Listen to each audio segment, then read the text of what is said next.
수련회를 잘 마친 것 같습니다. 우리 목사님께서 그 버스를 운전하고 가시고 뒤따라 또 우리 장로님이 쫓아가시고 이렇게 해서 잘 우리 주일학교는 잘 마쳤습니다. 또 다음 이제 중고등부도 있고요. 이제 청년부가 줄지어 기다리고 있습니다. 이를 위해서 기도 많이 해주시고, 비록 그 시간에만 은혜 받는 것이 아니라 받아진 은혜를 가지고 그것을 유지하며 더욱더 믿음 성장할 수 있도록 부모님들께서 또 우리 성도님께서 함께 기도를 해주시면 고맙겠습니다. 오늘은 여호수아서 세 번째 이야기를 함께 나누고자 합니다. 여호수아서는 가나안 정복 시대에 포함되어 있죠. 자, 1분 기도 우리 다 같이 화면을 보고 우리 함께 기도하도록 하겠습니다. 사랑하는 주님, 제가 읽을 이 성경이 하나님의 말씀임을 믿습니다. 성경의 내용이 이해가 되든지 안 되든지 나의 자발적인 머리로 이해하지 않고 그 내용 그대로 인정하고 받아들입니다. 성령님께서 조명해 주셔서 정확하게 깨닫고 말씀이 삶이 되는 하루를 살도록 도와주옵소서. 예수 그리스도의 이름으로 기도드립니다. 아멘. 오늘도 성령님의 인도함에 따라 이곳까지 오신 우리 사랑하는 성도 여러분을 환영하며 축복합니다. 우리 옆 사람과 함께 인사 나눕시다. 축복합니다. 사랑합니다. 네, 축복 사랑합니다. 우리가 나눈 말씀 속에서 창조 시대와 그리고 족장 시대, 그리고 출애굽 시대, 그 다음 가나안 광야 시대죠. 가나안 광야 시대를 거쳐서 나오는 것 중에 가장 중요한 게 뭐냐면 모세오경이죠. 창세기, 출애굽기, 레위기, 민수기, 신명기까지 우리가 모세오경, 이것을 토라라고 얘기를 하죠. 그래서 모세가 성경을 5개를 이제 지었는데, 글을 썼는데 우리가 그거를 모세오경이다라고 하는데, 이 모세오경이 앞으로 구약 전반이 아니라 우리 신앙생활의 모든 기준이 됩니다. 그래서 지켰느냐 안 지켰느냐의 차이로 인해서 구약에 계속적으로 이루어져 가고 이스라엘 백성들이 하나님으로부터 징계받는 일도 말씀을 지켰는지 안 지켰느냐, 말씀을 순종했느냐 안 순종했느냐, 이 차이거든요. 그러니까 우리가 말하면 지금까지 창세기부터 민수기까지 하나 이렇게 성경 구절을 찾아오면서 해왔던 이유 중에 하나가 지금도 그 말씀에 대한 계명에 대하여 순종을 하느냐 안 하느냐의 차이가 앞으로 펼쳐질 구약의 모든 이야기 속에 그 이야기의 중심에 있기 때문에 이야기를 계속 나누었습니다. 그리고 우리가 또 한 가지 나눴던 이야기 중에 보면 말씀 속에 거하는 것은 어디서부터 시작되었다고 그랬죠? 우리의 말씀의 기준이 세워진 것, 바로 시내산의 언약이죠. 시내산의 언약, 시내산의 언약을 통해서 하나님은 나의 백성이 되고 내가 하나님의 자녀가 되는 이러한 계약이 완전히 성립되어지는 관계죠. 그래서 그때부터 이 말씀의 자녀에게 향하신 하나님의 언약이 지켜지느냐 안 지켜지느냐에 따라서 하나님의 법으로 심판하는 일이 정해졌다, 이렇게 보면 되겠습니다. 그래서 우리는 하나님 앞으로 세워져 가야 할 그 언약을 믿고 나가는 것이죠. 그죠? 오늘도 그 언약을 믿고 하나님 앞에 바로 서는 우리 모두가 되기를 주의 이름으로 축복합니다. 자, 그러면 지난주에 있었던 거 다시 한번 나눠보겠습니다. 지난주 1장에서 내용을 보면 여호수아서를 24장까지 있는데 12장, 1장부터 12장까지는 가나안 땅 정복, 그리고 13장부터는 가나안 땅 분배, 12지파에게 배분하는 일이지 아오죠. 그래서 두 가지의 기둥을 볼 수가 있어요. 그죠? 그 중에 이제 우리가 가장 큰 것 중에 가나안 정복하기를 하기 위해서는 두 가지 사건을 대립으로 얘기하고 있는 게 있는데, 하나가 여리고성 정복이고 또 하나가 순종하지 못해서 패배한 아이성의 이야기가 두 개의 정복사로 나오게 되어집니다. 많은 성경 구절을 함량하고 있어요. 근데 나머지 가나안 족속들을 진멸하고 정복할 때에는 한두 장밖에 없어요. 나머지는. 그만큼 하나님의 말씀의 순종과 불순종의 그 역할에 대해서 중요한 포인트를 갖고 있다. 이렇게 보시면 되겠습니다. 그래서 오늘 이야기는 요단강을 건너는 이야기를 하려고 하는데, 지난주에 있었던 1장에 나오는 11절 말씀 보면 요단강을 정복하기 위해서는 여러 가지 일을 준비해요. 그 중에 하나가 뭐냐면 양식을 준비하는 것입니다. 양식을 준비해라. 그죠? 얼마 동안에? 사흘 안에. 그래서 양식을 준비하게 하였고, 그 다음에 요단 동편에 이미 아모리 족속 쪽에 정복을 하고 나서 세 지파에게 땅을 분배했죠. 그죠? 그게 바로 루벤 지파, 갓 지파, 므낫세 2분의 1 지파, 반 지파에게 이미 요단 동편의 땅을 나누어 주었습니다. 모세에게 그들이 말한 이야기가 곧 이야기가 나오겠죠. 자, 그 다음에 여기서 보면 1장 13절과 14절에 있는 말씀에 보면 루벤 지파와 갓 지파와 므낫세 반 지파에 대하여 나오는 얘기가 있어요. 이야기가 뭐냐면 모세에게 명령한 것을 그대로 따라하는데, 14절 말씀에 보면 너희 모든 용사들은 무장하고 너희 형제보다 앞서 건너가서 그들을 도와라 라고 하는 얘기가 있죠. 그죠? 그래서 그들이 요단강을 건너기 앞서서 먼저 무장한 4만 명의 이 세 지파의 장수들이 먼저 앞에 서게 되어지는 것이죠. 자, 이러한 정복의 준비가 형생대로 이루어지는 데 있어서 이미 자기 땅을 배분을 받았기 때문에 이들은 뭐 가도 되고 안 가도 돼요, 사실은. 하지만 모세와 했던 그 약속을 믿고 이들이 행하여지는데, 이제는 누가 있어요? 모세는 이미 죽었고 그 다음에 여호수아에게 바턴이 체인지가 되었잖아요. 그렇죠? 그랬더니 이 세 지파가 여호수아에게 이야기합니다. 모세에게 약속한 그대로 나는 여호수아를 따르겠다라고 하는 충성맹세를 하는 것이죠. 충성맹세를 어디까지 얘기하느냐?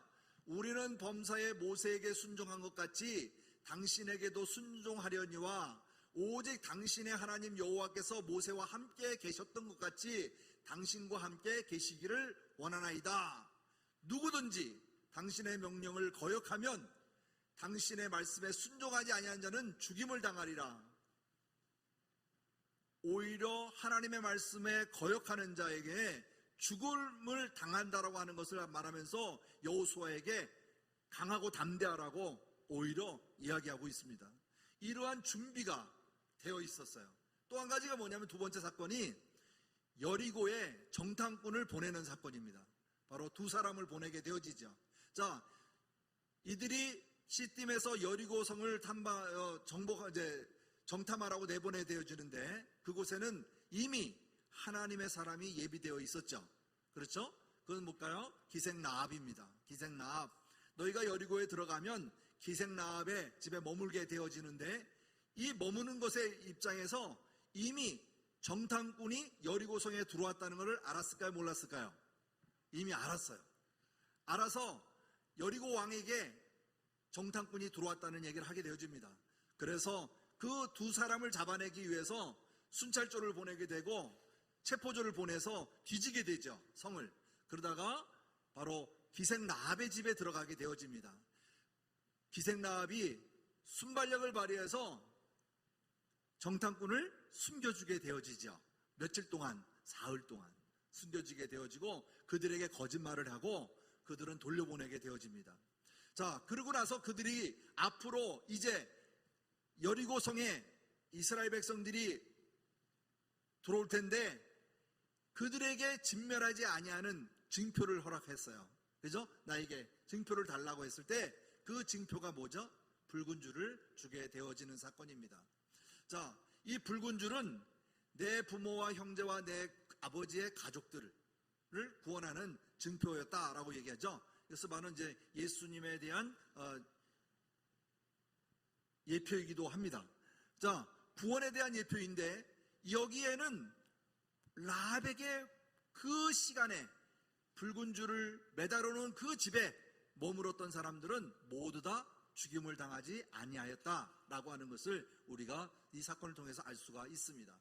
자, 그리고 가나안 땅에 이 가나안 종교에 대해서 지난주에 얘기 나누었습니다. 그래서 아스타롯과 바알과 아세라, 그 다음에 몰렉이라고 하는 이 암몬의 암몬의 족속의 국가의 신에 대해서 우리 함께 나눴습니다. 저 앞에 보면 아이를 바치는 모습이 나오죠. 그리고 우상에게는 머리에 사람의 형상을 하고 있는 것을 또 볼 수가 있습니다. 자, 이러한 일들이 가나안에 보면 이 종교만 있었던 게 아니에요. 이 우상만 있었던 게 아니라 너무 많은 악하고 흉악하고 성으로 타락되어 있는 이 가나안 땅을 볼 수가 있습니다. 그래서 이 땅을 통해서 하나님께서 그 땅을 정복하기 위한 계획이 바로 이것인데, 여기에 머물렀던 라합은 어떠한 신앙 고백을 하고 있느냐? 모세와 같은 신앙 고백을 하고 있다. 이 말은 상천하지에 하나님에 대하여 얘기하고 있는 고백을 지난주에 함께 나누었습니다. 보면 너희의 하나님 여호와는 위로는 하늘에서도 아래에서도 땅에서도 하나님이시다. 바로 유일에 대한 하나님에 대하여 얘기하고 있는 것을 볼 수 있고, 이것은 신명기 4장에 보면 모세의 신앙 고백과 일치한다라고 하는 것을 볼 수가 있습니다. 이와 같이 하나님께서 들음으로 이미 그는 알았고 하나님을 영접했다는 것을 우리가 알 수가 있습니다. 그리고 여리고 성을 점령하기 위해서 이 점탐꾼들이 들어갔을 때에 그의 현상은 어떠했느냐? 바로 이겁니다. 가나안 전 지역에 전역에 이스라엘에 대한 하나님에 대한 소문이 이미 다 퍼져 있었다 하는 거예요. 그래서 어떻게 했다고 그랬죠? 그들은 이미 간담이 녹았다. 어떠한 일을 보고, 홍해를 건넜는 일을 보고, 그리고 하나님이 행하신 이적을 보고, 그들이 행하였던 길에 오면서 적군들과 싸워 이겼던 것들을 뒤로 들음으로써 그 소문으로 이미 자기들이 닥칠 것을 염려하다 보니까 이미 간담이 다 녹았더라, 이렇게 표현하게 되어집니다. 이미 전쟁은 사기가 떨어진 상태이기 때문에 그냥 들어가도 이겼을 것 같아요. 그죠? 누가 작업을 다 했을까요? 예, 이미 하나님께서 이 전쟁의 주인이라는 것을 우리가 알 수가 있습니다. 자, 그렇다면 오늘의 이야기, 이제 요단강을 건너는 사건입니다. 요단강은요, 한 장에 걸쳐서 나와요. 딱 한 장에 걸쳐 나오는데, 이미 홍해바다를 건넜던 이스라엘 백성들에 대하여 이미 이 세대들은 선진들이 했던 일들을 다 들었죠. 그죠? 그 놀라움을 다 귀로 들었고 부모로부터 다 들었던 이야기입니다. 하지만 경험을 했을까요? 못했을까요? 이들은 경험하지 못했어요. 그래서 이 요단강을 건너기 위하여 어떻게 행하였는가, 그 대응에 대하여 한번 살펴보겠습니다. 여기 보면 13절에 보면 온 땅의 주 여호와의 궤를 맨 제사장들이 발바닥이 요단물을 밟고 멈추면, 이해되죠? 법궤를 메고 요단강의 발에 닿으면 하는 거죠. 멈추게 되면 요단의 물 곧 위에 흘러내리던 물이 끊어지고 한 곳에 쌓여 서리라, 이렇게 얘기하십니다. 여기 보면 다음 장에 표현이 되는지 모르겠는데요, 여기 보면 요단강이 흐르고 맨 앞에 뭐가 있죠? 언약궤가 앞서게 되고 뒤따라서 세 지파, 그죠? 여기 보면 갓, 루벤, 그 다음에 므낫세 반지파가 이렇게 먼저 서게 되죠. 이들은 뭘까요? 다 무장한 용사들이에요. 왜? 요단강을 건넜을 때에 가나안 족속으로부터 전쟁이, 그죠? 침략이 있을까봐 먼저 무장한 군인들이 그 앞에 서게 되는 것이죠. 이해되시죠? 그 다음에 따라오는 지파들, 바로 이제 12지파의 그 대열이 서게 되어지는데, 아마 이때도 한 200만 명 정도 있을 것이다, 이렇게 표현할 수가 있습니다. 자, 그 다음에 그림으로 보면 좀 이해가 되겠죠.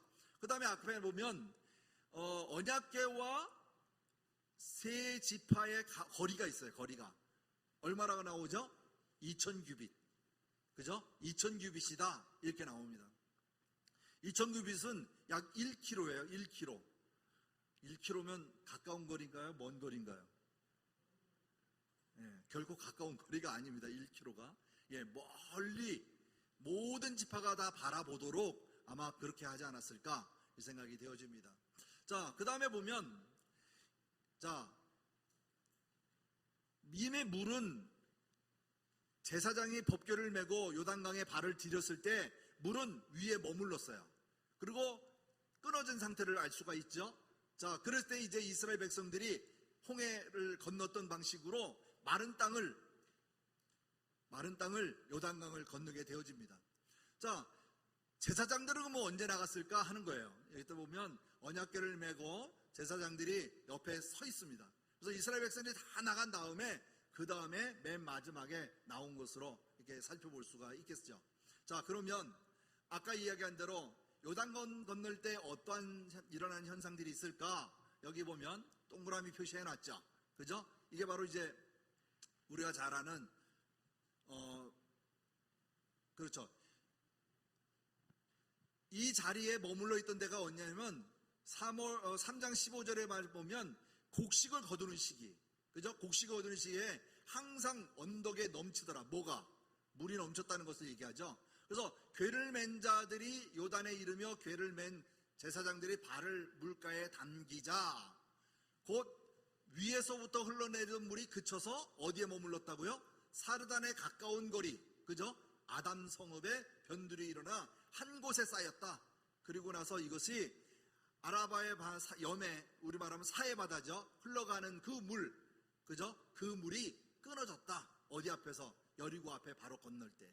이해되시죠? 그래서 끊어졌던 것을 여기서 보면 이렇게 끊어졌다는 걸 볼 수 있어요. 위에 머물게 되어지고 가는 길이 물이 끊어졌다는 것을 살펴볼 수가 있습니다. 그래서 여기서 보면 요단강으로부터 24km 지점 그리고 요단강 사이에 마른 땅 뭐 이런 표현을 했는데 결국은 뭐냐면 홍해바다를 건너게 하셨던 것도 하나님이시듯이 요단강을 건너게 하신 것도 하나님의 계획 속에 창조주의 하나님의 능력으로 바로 이들을 건너게 했다는 것을 우리가 알 수가 있습니다. 요단강 건너가 그러면 요즘은 하늘나라 가는 거를 의미를 많이 두는데 그죠? 왜? 젖과 꿀이는 끓는 땅 하나님이 계신 그 땅. 그래서 요단강 건너가는 것은 이 생을 다 그죠? 기쁨으로 요단강을 건너가야 되는 그 사명이 우리에게도 있습니다. 그래서 광야라고 한다면 광야가 지금의 우리 이 세상이라면 요단강을 건넌다는 것은 하나님의 나라를 들어가는 것 이렇게 이야기하기도 하죠. 자, 그래서 우리는 요단강을 건넌다는 것은 이스라엘 백성들 즉 하나님으로부터의 선택받은 자들 바로 우리들도 가나안 땅에 들어가는 이러한 자격을 주어짐을 하나님께 감사하는 그게 삶이 되어야 합니다. 자, 요단강의 도안은 이렇다고 그래요. 사진을 보니까 건기대와 우기대가 있는데 건기대는 30m밖에 안 되는데 우기가 되면 1.6km가 된다고 나와 있더라고요. 뭐 우리가 보통 때 이렇게 사진에서 보거나 요르단강을 보면 어떤 강폭이 넓은 데도 있지만 바로 앞에 얼마 되지 않은 이런 강폭도 우리가 볼 수가 있죠. 그래서 이러한 때 곡식을 거둘 때이기 때문에 그죠? 강폭이 넓을 때에 있었던 사건을 우리가 살펴볼 수가 있겠습니다. 자, 17절 말씀에 보면 이 마른 땅을 건너갔다는 얘기가 나오죠. 그래서 이와 같이 앞부분에 보면 갓지파와 루벤, 므낫세 반지파가 앞장서게 되어지고 이스라엘 백성들이 지나가게 되어지고 가운데 물가에 언약궤를 맨 제사장들이 머물러 있는 것을 살펴볼 수가 있습니다. 자, 요단강을 마지막으로 건넜다 이제 나오는데 무장한 4만 명이 이제 먼저 건너게 되고요. 그 다음에 하나님께서 여호수아를 크게 세우시는 사건이 말씀 속에 나오는데 그거를 4장 14절에 보면 그날에 요단강을 건너던 그날에 여호와께서 모든 이스라엘의 목전에서 여호수아를 크게 하셨다 이렇게 나오죠. 그죠? 다시 말하면 모세와 여호수아를 비교했을 때 이스라엘 백성들에 대해서는 이스라엘 백성들이 바라봤을 때는 모세가 더 큰 자로 이렇게 보았을 때죠. 하지만 요단강을 건너므로써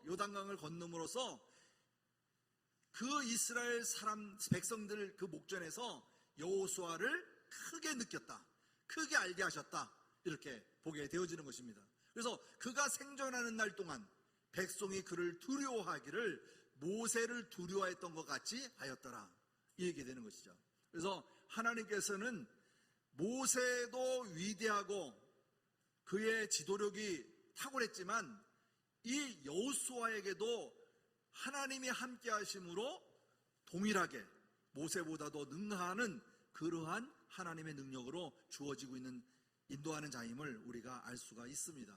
그래서 여기서 보면 4장 18절 말씀에도 마찬가지입니다. 요단 제사장들이 언약궤를 맨 가운데서 나오고 그 발바닥으로 육지를 밟는 동시에 어떻게 되었다? 물이 다시 전과 같이 언덕에 흘러 넘쳤다는 것을 알 수가 있습니다. 그래서 아까 보면 제사장이 법궤를 메고 먼저 요단강에 발을 디디고 물이 갈라지고, 그죠?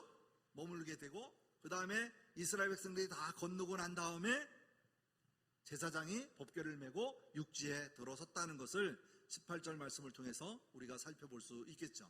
자, 근데 이 이후에 또 하나의 사건이 나오는데, 요단강을 건넌 기적을 기념하기 위하여 길갈에 세운 12개의 돌이 있습니다. 4장에 보면 이건 뭐냐면 각 지파별로 한 사람씩을 택해서 돌 하나씩을 취하라고 얘기했어요. 돌 하나씩 취해라, 그죠? 그 돌이 어디 돌이냐? 제사장이 섰던 그 자리에 있는 돌이었어요. 그래서 뭐냐? 하나님의 능력과 그 기적을 증거하기 위한 그 돌을 취하였다는 것을 우리가 알 수 있죠. 그 다음에 세 번째, 첫째 달 10일에 여리고 동쪽 경계의 길갈에 진치고 12돌을 세웠다. 결국은 뭐냐면 이제 모든 이스라엘 백성들이 요단강을 건넌 이후에 하룻밤에, 하루에 다 건넌 거죠. 건넌 이후에 머무르는 장소, 그게 바로 길갈입니다. 길갈에 진을 치고 그리고 12돌을 그곳에 세웠다, 이 말이죠. 그래서 그 12돌이 오늘까지 있었다, 이렇게 나와요, 성경에는. 그죠? 오늘날까지 있다, 이렇게. 인데 오늘날이 2022년까지 지금도 가면 있을까요? 예. 오늘까지 있었더라, 이 말은 저자가 쓸 때 그 당시까지 있었다, 그 당시에 있었다라고 하는 것을 우리가 참조로 생각해 보시면 되겠습니다.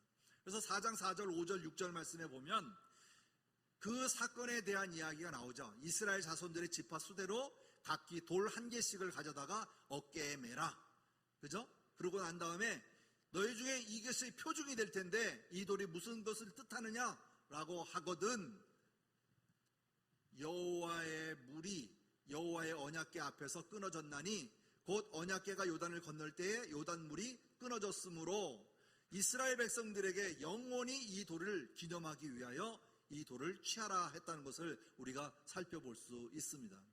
다시 말하면 이스라엘 자손 지파의 한 지파별로 돌을 하나씩 취하여라 라고 하였던 것이죠. 그래서 이것을 4장 9절 말씀에 보면 오늘까지 거기에 있더라, 이렇게 표현하는 것을 살펴볼 수 있습니다. 자, 그 다음에 19절과 20절 말씀에 보면 이런 말이 나오죠. 첫째 달. 우리가 첫째 달이면 기억나는 게 뭐죠? 출애굽에서 첫째 달.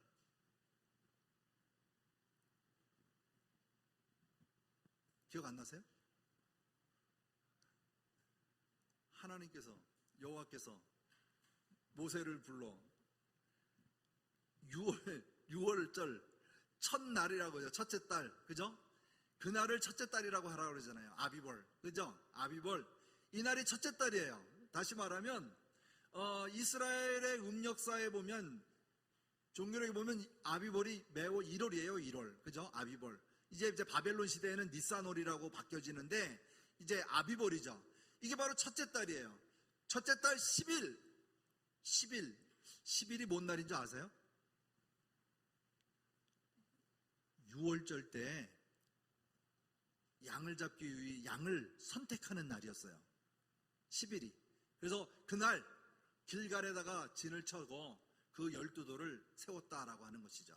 이해되시죠? 그래서 이날에 보면 6월절에 쓰일 제물을 선정하는 날이죠. 양과 염소들을 선정하는 날이에요. 그래서 그날에 가지고 찜해놓고 그 14일 날 6월절 날 그때 잘 제물을 드릴 수 있도록 상하지 않게 잘 보존해야 되는 것이죠.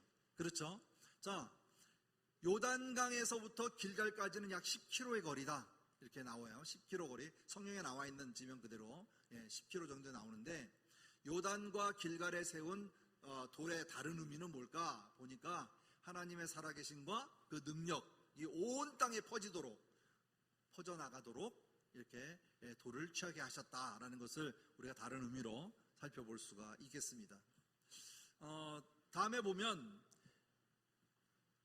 21절 말씀에 우리 한번 다 같이 한번 읽어볼까요? 시작. 이스라엘 자손들에게 말하여 이르되 후일에 너희의 자손들이 그들의 아버지에게 묻기를 이 돌들을 무슨 뜻이냐 하거든. 여러분에게 물어보면 여러분은 뭐라고 답변하겠어요?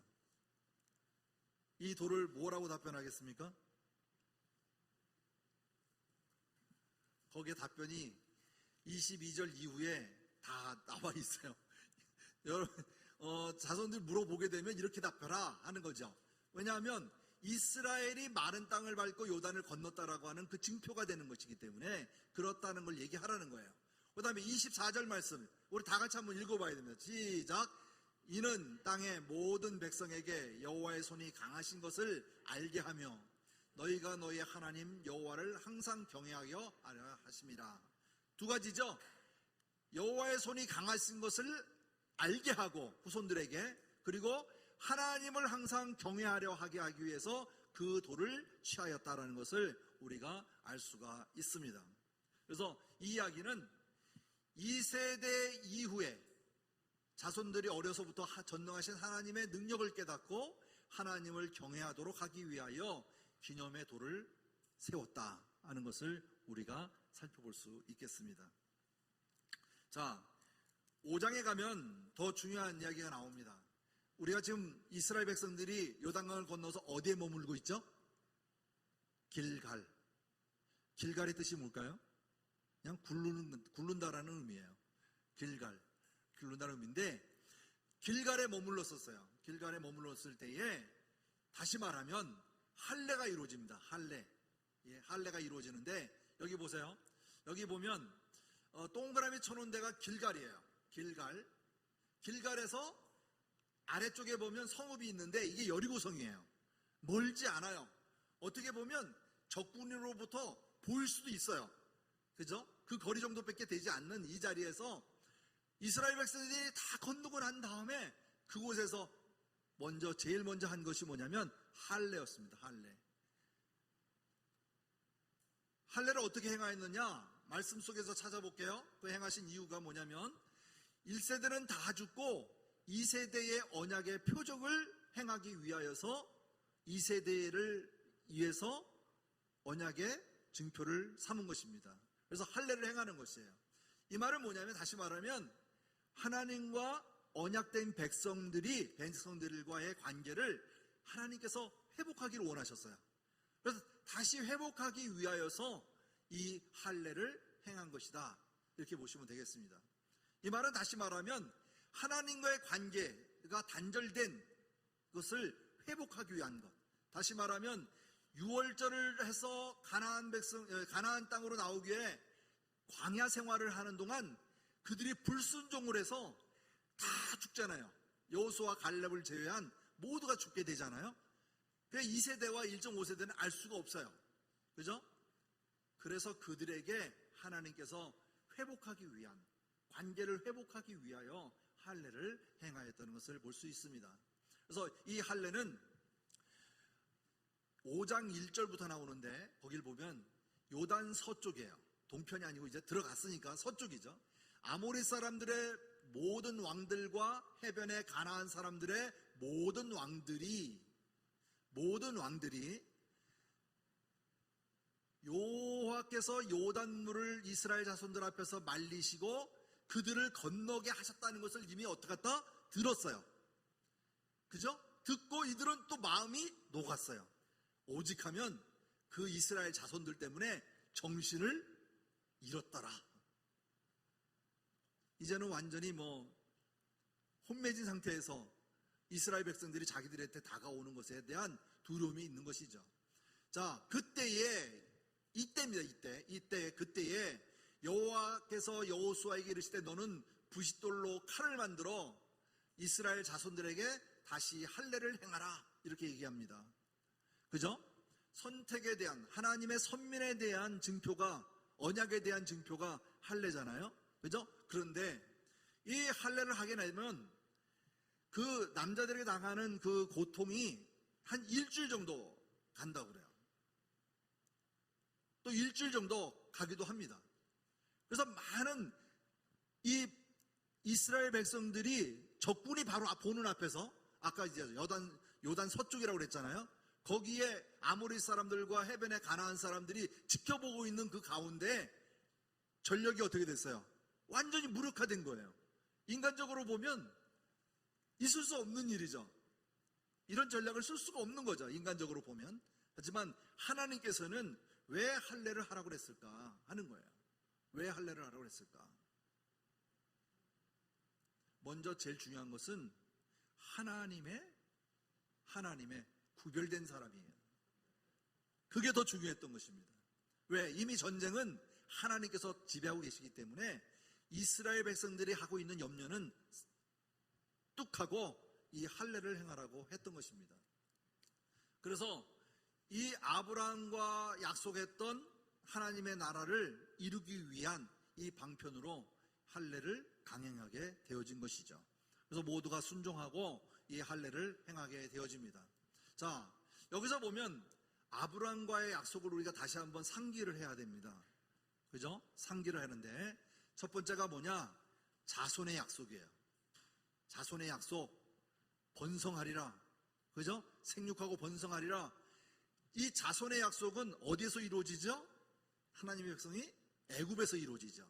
그죠? 400년 동안 있으면서 그 많은 민족을 형성하게 되는 사건이 바로 이루어지는 사건이죠. 두 번째, 땅의 약속. 땅의 약속이 뭐죠? 땅의 약속. 가나안 땅을 주시는 것 아니겠어요? 그죠? 젖과 꿀이 흐르는 땅. 바로 이 땅의 약속을 이루기 위하여 하나님께서는 아브라함 때부터 여호수아에게 이르기까지 이들을 이끌고 가나안 땅으로 들어가는 거예요. 완성이 몇 년도 걸렸다고요? 약 80년 정도가 걸려서 가나안 땅에 정착을 하고 분배하는 사건이 이루어지는 것이죠.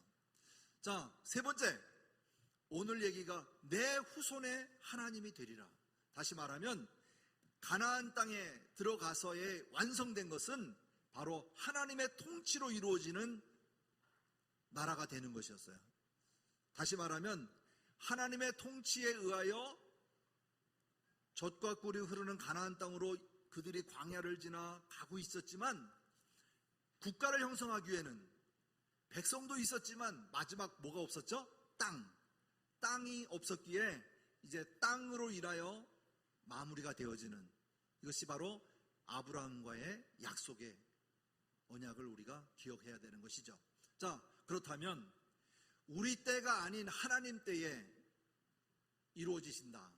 무엇보다 더 중요한 것은 인간의 생각보다는 영적인 무장이 더욱더 중요했기에 할례를 행하게 되었다는 것을 볼 수가 있고요. 그래서 길갈에서 또 한 가지, 이제 14일이 되었을 때에 유월절을 지키게 되어집니다. 유월절, 다시 말하면 출애굽을 할 때 유월절날 출발하게 되죠. 그렇죠? 자, 그리고 난 이후에 한 번도 행하지 아니하였던 유월절을 길갈에서 지켜지게 되어집니다. 이게 두 번째 유월절이죠. 그래서 여기서 지켜지는데, 다시 말하면 광야의 생활 속에서는 시내산에서는 유월절을 지켰어요. 하지만 그 이후에 출발하고 나서의 38년 동안 돌면서 해서도 유월절을 지킬 수가 없었어요. 근데 이제는 가나안 땅에 들어가서 젖과 꿀이 흐르는 가나안 땅을 바라보고 길갈에서 유월절을 지키는 사건, 이것을 기억하게 하게 되어집니다.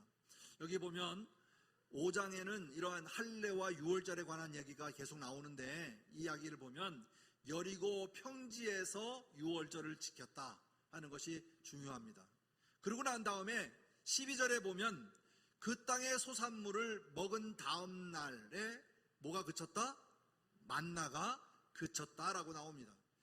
바로 유월절을 지내고 난 이후에, 그때부터는, 그 이후에는 만나를 먹을 수 있었다 없었다?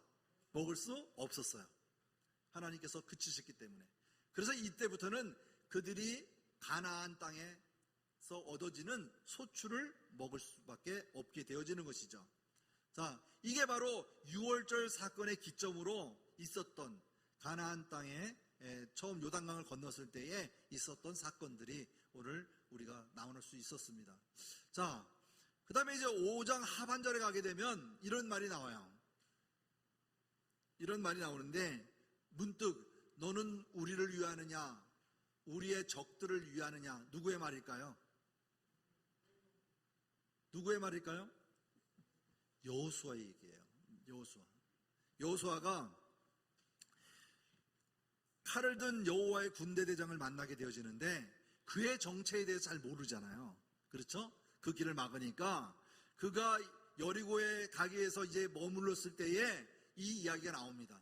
그래서 5장 13절 이후에 보면, 눈을 들어 본즉 한 사람이 칼을 빼어 손에 들고 마주 서 있는지라. 여호수아가 나아가 그에게 묻되 너는 우리를 위하느냐 우리의 적들을 위하느냐 하니, 그가 이렇게 이르되 아니라 나는 여호와의 군대 대장으로 지금 왔느니라, 이렇게 얘기합니다. 그죠? 그래서 5장 14절에 보면 나는 여호와의 군대 대장이라는 표현을 얘기합니다. 그랬을 때 여호수아가 한 행동이 있어요. 여호수아가 14절 말씀에 보면 얼굴을 땅에 대고 엎드려 절하고 그에게 이르되 내 주여 종에게 무슨 말씀을 하시려나이까? 라고 그 말씀에 경청하게 되어지는데, 15절 말씀에 보면 여호와의 군대 대장이 여호수아에게 이르되 내 발에서 신을 벗으라. 내가 선 곳은 거룩하니라 하니 여호수아가 그대로 행하니라. 그렇죠? 이 말은 우리가 어디에서 한 번 더 생각해 볼 수 있죠? 모세를 부르셨을 때 가시떨기 나무 앞에서, 그죠? 이 땅은 거룩한 땅이니 신을 벗으라라고 하는 것이죠. 자, 이 신을 벗는다라고 하는 것은 이스라엘 백성들보다 이스라엘에 행하여지는 순례 중에 자기의 주권을 포기하는 그런 상징이기도 해요. 그래서 이 전쟁은 하나님께서 친히 수행하시는 전쟁임을 우리가 여호수아가 여호와의 군대 대장을 보고 이해할 수가 있는 것이죠. 이미 전쟁은 하나님께서 진두지휘하고 있음을 살펴볼 수가 있다, 이거죠. 그래서 여기 보면 신발을 벗은 이유가 뭘까 하는 거죠. 그래서 하나님께 모든 고난을 포기한다 하는 것을 얘기하는 것이고, 두 번째로는 이 전쟁은 하나님이 수행하시는 전쟁이다 하는 것이고, 이 정복하는 싸움의 주도권은 누구에게 있다? 하나님께 있다 하는 것을 살펴볼 수 있습니다. 그래서 전쟁은 하나님이 일하시는 것, 하나님이 행하시는 것, 이미 전쟁의 승패는 하나님께서 장담, 승리로 가지고 계시는 것을 우리가 알 수 있습니다. 그래서 이스라엘 백성들이 앞으로 우리가 또 나누겠지만 여리고성을 갈 때, 정복하러 갈 때 무기를 들고 나가 싸운 것도 아니고 그냥 하나님께서 하라고 한 대로만 순종함으로 그 전쟁에서 승리하는 것을 보게 되어집니다. 여기서 보면 길갈과 여리고의 거리 이렇게 나오고 할례 이렇게 나오는 건 여러분 지도 참조하시면 좋을 것 같습니다. 네, 그래서 다음 주에 여리고 전투에 대하여 설명하면서 시작하려고 하는데요. 자, 우리가 지금까지 나눴던 이야기, 오늘 3장과 4장과 5장 양 3장에서 머물렀습니다. 다시 말하면 하나님의 선민으로서, 택한 자로서, 하나님 백성으로서 우리에겐 이스라엘 백성들은 할례가 있었고, 그죠? 그들에게는 그러한 요단강을 건너는 증표를 얻었어요. 우리에게는 어떠한 징표를 가지고 계십니까? 우리에게는 무엇을? 바로 행하여진 선진들의 언약을 믿는 거예요. 그렇죠? 예. 구원의 확신을 가지고 나갈 때 앞으로 주어질 하나님의 약속을 믿고 가는 겁니다. 그래서 그 약속이 무엇인지 더 자세히 알아야 되기에 하나님이 주시는 이 말씀을 읽어야 되는 거예요. 그죠? 이 이야기는 벌써 4,000년 전의 이상의 이야기가 흘러내려오는 이야기지만 오늘도 내일도 말씀하시는 하나님의 말씀을 우리는 귀담아 들어야 돼요. 그래서 주일날 선포되어지는 말씀, 그리고 매일마다 저희는 새벽 기도에 드리는 말씀, 목사님의 설교를 통해서 전해지는 그 소리가 하나님의 말씀으로 귀로 들어야 되고, 그죠? 내가 말씀을 읽으면서 말씀으로 선포되어지는 말씀을 아멘으로 화답하며 내가 그 말씀대로 살아가겠다라고 하는 다짐이 있어야 되는 것이죠. 그래서 우리가 가장 중요한 것은 성경을 읽는 목적이에요. 우리가 지금 이렇게 오랜 시간, 짧은 시간 아닙니다. 여기까지 여호수아까지 왔는데 앞으로 갈 게 너무너무 많아요. 펼치지 않은 게 더 많은데 이 사건상에서 보면 흐름은 이래요. 아까도 서두에서 말씀드렸다시피 하나님의 말씀을 순종하면 형통해요. 불순종하면, 순종하지 아니하면 하나님으로부터 징표를 받아요. 이것을 계속적으로 반복하는 게 우리의 삶이에요. 그래서 사사기에 보면 계속 반복을 해요. 그게 남의 이야기가 아니라 나의 이야기라는 거죠. 그리고 통일이 왕국이 되어지고, 그리고 분열 왕국이 되어지고, 그때에도 하나님의 말씀을 따라 행하면 선한 왕이고 하나님의 말씀을 따라하지 않았던 왕은 악한 왕이잖아요. 바로 이러한 문제들. 그로 인해서 이들이 포로로 끌려가게 되는 거 아니겠어요? 포로로 끌려갔다가 하나님의 약속에 의해서 다시 예루살렘에서 왔음에도 불구하고, 성전도 다시 지었음에도 불구하고 그들의 성전에는 하나님이 계시지 않았다는 거예요. 바로 이러한 사건들, 바로 그러한 왕이, 영원한 왕이 없었기에 하나님께서 예수님을 우리에게 보내주신 것입니다. 바로 영원한 왕, 우리의 왕을 보내주시는 거예요. 완전한 왕을 보내주시는 거예요. 인간에 세워지는 왕들은요 다 불완전한 왕입니다. 완전한 왕이 없잖아요. 그렇죠?